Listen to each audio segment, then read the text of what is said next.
వారందరికీ వందనాలు. వారందరిలో ఒకరైనటువంటి మన డాక్టర్ 51వ వర్ధంతి ఈరోజు.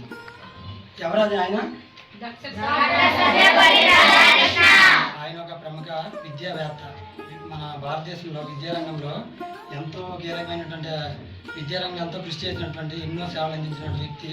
అలాగే మన భారతదేశానికి రెండో ఉపరాష్ట్రపతిగా ఎన్నో సేవలు అందించారు మన భారతదేశానికి. అలాంటి మానీయునికి ఈరోజు మన ట్రస్ట్లో నివాళులు అర్పించే కార్యక్రమం. అందరూ నమస్కారం పిల్లలు చేయండి. మన డాక్టర్ సర్వేపల్లి రాధాకృష్ణ గారు మన జాతికి ఒక సందేశాన్ని ఇచ్చారు. అదేంటి తెలుసా?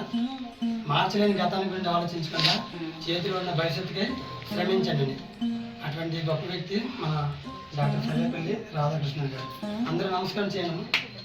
మీరు కూడా చక్కగా చదువుకుంటూ మా భవిష్యత్తులో మంచి ఉన్న స్థాయికి ఎదగాలని మా యొక్క ఆశాభావం. ఓకేనా? చదువుకుంటారా మంచిగా? తల్లిదండ్రులు గౌరవిస్తారా సొసైటీకి? అలాగే మీరు కూడా ఒక మంచి స్థాయికి వచ్చి ఇటువంటి మంచి కార్యక్రమం మీరు కూడా చేయాలి. మీ నెక్స్ట్ జనరేషన్ పిల్లలకి కూడా మీరు ఇదే స్థాయిలో తీసుకుంటూ వెళ్ళాలి. ఓకేనా?